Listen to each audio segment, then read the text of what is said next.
নমস্কার সবাইকে, আমি শুভ্র। আবার স্বাগতম শুভ্র আনফিল্টার নতুন একটি মিনি ভ্লগে। আমি গিয়েছিলাম ত্রিপুরা রাজ্যের অন্যতম একটি পর্যটন কেন্দ্র ছবিমুরাতে, এবং ছবিমুরাতে গিয়ে কি কি নতুন জিনিস উপভোগ করলাম আপনাদের সাথে শেয়ার করব। ছবিমুরাতে গিয়ে একটা জিনিস লক্ষ্য করলাম, তা হচ্ছে দেশ বিদেশ এবং রাজ্যের যেসব পর্যটকরা ছবিমুরাতে উপভোগ করার জন্য আসেন তাদের যাতে কোনো রকম অসুবিধা না হয় তার কথাই মাথা রেখে রাজ্য পর্যটন দপ্তর সেখানে হোটেল, রিসোর্ট এবং বিভিন্ন সেগমেন্টে যে কনস্ট্রাকশনের কাজ তা ঢেলে সাজানোর লক্ষ্যে হাতে নিয়েছে। সুন্দর এই বৃষ্টি ধরে আমরা হাঁটতে হাঁটতে আমরা চলে যাব নদীর ওই পারে, এবং ওই পারে গিয়ে আমরা পাহাড়ি রাস্তা ধরে আস্তে আস্তে উপরের দিকে ওঠার চেষ্টা করব। এ পারে এসে দেখলাম এখানে পাহাড়ে ওঠার জন্য খুব সুন্দর টায়ারের মাধ্যমে রাস্তা করা হয়েছে, এবং এই রাস্তাটি ধরে আমরা আস্তে আস্তে উপরের দিকে ওঠার চেষ্টা করব যতটুকু ওঠা যায়। দেখতে পাচ্ছেন আমাদের সাথে ছোট বাচ্চা রয়েছেন, তারাও মজার ছলে আমাদের সাথে পাহাড়ের উপরের দিকে উঠছে। দেখা যাক কতটুকু ওঠা যায়। এবং আমাদের সাথে বাকি যারা রয়েছে তারাও আস্তে আস্তে উপরের দিকে উঠছে।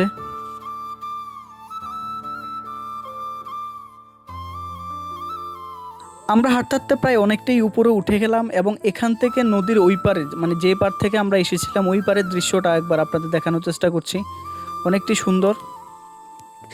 যারা ছবি তুলতে ভালোবাসেন তাদের জন্য এখানে পাহাড়ের গা কেটে এখানে আর্টিফিশিয়ালিভাবে লাগানো হয়েছে আই লাভ ছবিমুরা, এবং এখান থেকে ওই পারের দৃশ্যটা জাস্ট অসম। আপনারা যারা ট্রেকিং করতে পারবেন তারা এখানে আসুন এবং এই দৃশ্যটি আপনারা উপভোগ করতে পারবেন। কি বন্ধু, কেমন ফিলিং? সেই ফিলিং লেভেলের ছবিমুরা খুব ভালো লেগেছে আমাদের। আচ্ছা, একটু হাতি দিচ্ছে। রাস্তাটি খাড়া এবং উঁচু ঢালু হওয়ায় আমাদের মধ্যে অনেকে হাঁফিয়ে গেছে, এবং তারা নিশ্চিত করলো এখান থেকে উপরে ওরা আর যাবে না। কিন্তু আমি নিশ্চিত করলাম যতই উপর হোক এর লাস্ট যতটুকু যাওয়া যায় আমি যাব। সত্যি কথা বলতে এটা আমার ফার্স্ট ট্রেকিং, এবং আমিও অনেকটা হাঁপিয়ে গেছিলাম। আপনাদের দেখানোর চেষ্টা করছি। দেখুন, আমরা এতটাই উঁচুতে উঠলাম যে এখান থেকে প্রায় দূর দূরান্ত যে পাহাড়গুলো সেগুলো দেখা যাচ্ছিল। আপনাদের দেখানোর চেষ্টা করছি।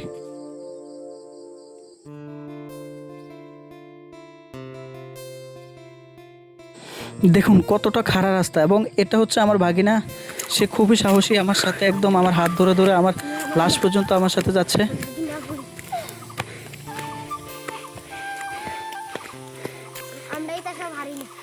ফাইনালি অনেকটাই চড়াই উতরাই, এবং অবশেষে আমরা পৌঁছে গেলাম পাহাড়ের চূড়ায়। এবং মোবাইলের মাধ্যমে কতটুকু দেখাতে পারবো জানি না, কিন্তু খালি চোখে যদি আপনারা অনুধাবন করেন এখানে এসে তাহলে বুঝতে পারবেন অনেকটাই সুন্দর মানে দৃশ্য। এবং এখান থেকে পাহাড়ের চূড়া থেকে দূর দূরান্তের যে গ্রামগুলো সেই গ্রামগুলো পর্যন্ত দেখা যাচ্ছিল। আপনারা যারা ট্রেকিং করতে পারবেন এবং সুস্থ সবল রয়েছেন তারা অবশ্যই ছবিমুরাতে এসে একবার ট্রেকিং করবেন, এবং এখানকার যে সৌন্দর্য তা সত্যিই উপভোগ করার জন্য আপনারা একবার দেখে যাবেন।